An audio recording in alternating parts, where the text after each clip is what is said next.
नमस्कार, बहुत स्वागत है आपका सुपर फास्ट सेंचुरी में। मैं हूं रीनू। तमाम खबरें बताएंगे, लेकिन सबसे पहले रुक करेंगे बिलासपुर में, जहां पर बीजेपी की महतारी होकर रैली। जगमल चौक से निकली महतारी होकर रैली। हजारों की संख्या में बीजेपी कार्यकर्ता रैली में शामिल हैं। गांधी चौक, गोल बाजार से देवकी नंदन चौक होते हुए नेहरू चौक पहुंचेगी रैली। नेहरू चौक में सभा को संबोधित करेंगी स्मृति ईरानी। केंद्रीय मंत्री स्मृति ईरानी बिलासपुर पहुंची हैं, जो कि सभा को संबोधित करेंगी। बड़ी खबर है बिलासपुर से, और ये कुछ तस्वीरें भी आप देखिए, जहां पर जगमल चौक से महतारी होकर रैली निकाली गई है। और ज्यादा जानकारी के साथ संवाददाता देवव्रत जुड़ गए हैं फोन लाइन पर। देवव्रत, जगमल चौक से महतारी होकर रैली की शुरुआत हो चुकी है, नजारा भी हम देख पा रहे हैं, बड़ी संख्या में यहाँ पर कार्यकर्ता एकजुट हैं। जी बिल्कुल, बड़ी संख्या में यहाँ पे तमाम आपको बीजेपी के कार्यकर्ता यहाँ पर दिखाई देंगे। महिला कार्यकर्ता विशेष तौर पर मौजूद हैं और एक तरह से पूरा जो मसला है शराबबंदी से जुड़ा हुआ है, महिला सुरक्षा से जुड़ा हुआ है। शराबबंदी एक ऐसा मामला जिसको लेकर के लगातार बीजेपी सरकार पर आक्रामक रही है। महिला सुरक्षा का मामला जिसको लेकर के लगातार विधानसभा तक में सवाल उठते रहे हैं। और अब इन्हीं तमाम मुद्दों को लेकर बीजेपी का ये जंगी प्रदर्शन आपको दिखाई दे रहा होगा। वैसे तो कहा यह गया था कि लाखों की तादाद में महिलाएं यहाँ पर पहुंचेंगी, लेकिन जो तस्वीरें दिखाई दे रही हैं आप देख सकते हैं कि बड़ी संख्या में तो महिलाएं पहुंची हैं। और क्योंकि पहली बार ऐसा हो रहा है कि कोई बड़ा जो प्रदर्शन है वो राजधानी की जगह न्यायधानी यानी बिलासपुर में रखा गया है, तब एक तरह से प्रदर्शन और भी खास हो जाता है। जब केंद्रीय मंत्री स्मृति ईरानी इस पूरे कार्यक्रम में पहुंचती है, हालांकि वो अब इस पूरे कार्यक्रम को गांधी चौक में ज्वाइन करेंगी। रैली जो है वो निकल चुकी है। रैली में आप देख सकते हैं कि महिलाओं की तादाद क्या है। विपक्ष जो है वो पुरजोर प्रदर्शन कर रहा है और इस विपक्ष के इस प्रदर्शन पर सत्ता पक्ष की भी पूरी नजर है और नजर होनी भी चाहिए, क्योंकि ये सियासत है जहां पर जो तमाम मुद्दे हैं वो तो हावी रहते ही हैं और इन मुद्दों से कैसे लड़ना है ये भी सत्ता पक्ष को ध्यान रखना होगा। तो इसलिए बीजेपी का ये प्रदर्शन जितनी नजर बीजेपी के बड़े नेताओं के शक्ति प्रदर्शन पर संगठन के केंद्रीय नेतृत्व की है, उतनी ही नजर सत्ता की भी है। तो कुल बिल्कुल बिल्कुल देवव्रत, और सत्ता की नजर हो भी क्यों ना, क्योंकि सीटें भले कम हैं बीजेपी के पास, लेकिन जो एक्टिवनेस है, जो एक्टिव है बीजेपी, वो बहुत जबरदस्त तरीके से शुरुआत से ही उन्होंने पकड़ बना के रखी है। हर एक मुद्दे को उठाना। यहां पर देखते हैं कि कई बड़े चेहरे लगातार छत्तीसगढ़ के दौरे पर आते रहते हैं। यहां तक कि राष्ट्रीय स्तर के नेता भी यहां पर लगातार अपना दौरा करते रहते हैं। लगातार केंद्रीय मंत्रियों का दौरा छत्तीसगढ़ में हुआ है और इससे ये साफ है कि इस वक्त राष्ट्रीय नेतृत्व का पूरा फोकस छत्तीसगढ़ पर है।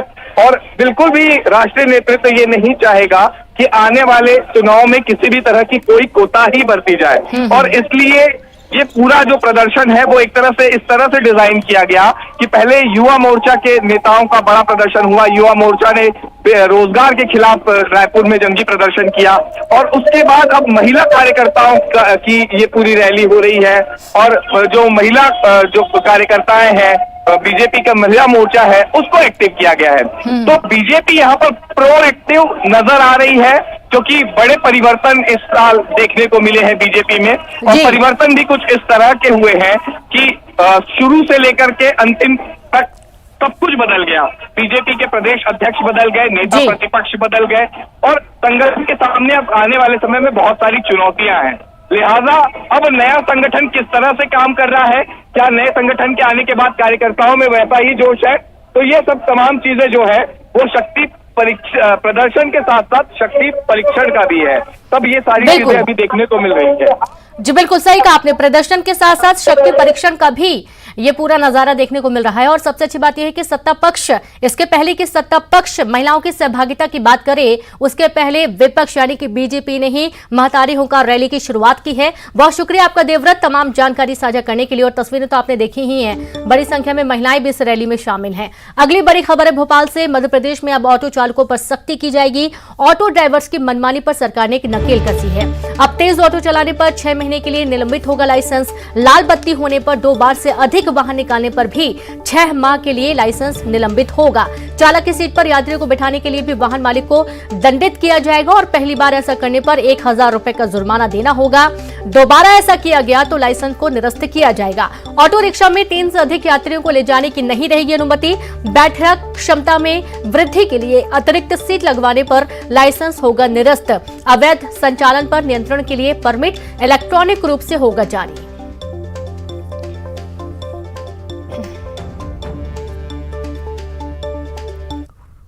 सवारियां लेकर चलने वाले ऑटो और ई रिक्शाओं पर अब लगाम लगाने के लिए मध्य प्रदेश के परिवहन विभाग ने नई नियमावली जारी कर दी है और ये साफ तौर पर कहा है कि जो भी ऑटो चालक अधिक सवारी लेकर सफ़र करेंगे या फिर जो स्टंट करने की जिस तरह की तस्वीरें सामने आती हैं, इस तरह के स्टंट अगर वो करते नजर आएंगे तो उनका लाइसेंस जो है वो 6 महीने के लिए रद्द कर दिया जाएगा। इतना ही नहीं, अब अतिरिक्त सीट लगवाना या फिर आगे सवारी बिठाना भी वैधानिक तौर पर सही नहीं माना जाएगा, उसके खिलाफ भी कार्रवाई की जाएगी। तमाम जो नियम हैं वो बना दिए गए हैं, दिशा निर्देश जारी किए गए हैं और उनको अब अमल पर लाया जाएगा। आखिर उस सब को लेकर जो ऑटो चालक हैं वो क्या सोचते हैं, हमारे साथ बात करने के लिए ई रिक्शा चालक हैं, उनसे बात करते हैं।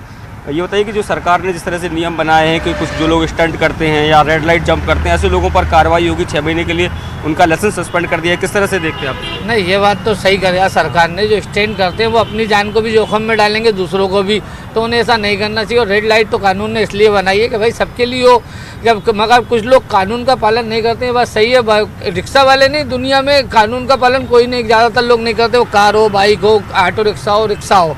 तो इसके लिए ये है कि भाई हर लाइट पे ट्रैफिक वाला खड़ा होना चाहिए, जो भी लाइट तोड़े उसके लिए उसको कानूनी कार्रवाई करना चाहिए उसके ऊपर। और सवारी बार्गेनिंग बहुत ज़्यादा करती है। हाँ, बाकी तो देखो जो कानून के हिसाब से जो चलेंगे तो वो चलेंगे। लगाम कसेगी कोई दिक्कत नहीं है, उसमें तो होना चाहिए क्योंकि हाथ से ज़्यादा होते हैं, ये बात तो माननी पड़ेगी। देखिए, जो नियम सरकार ने बनाए हैं उनको पालन करने की बात ये लोग कह रहे हैं और कह रहे हैं कि सुरक्षित चलने के लिए बहुत आवश्यक हो जाता है कि जो नियम बने हैं उनका सख्ती से पालन भी कराया जाए। कैमरामैन दीपक कुमार के साथ शैलेंद्र सिंह, न्यूज़ 18 भोपाल।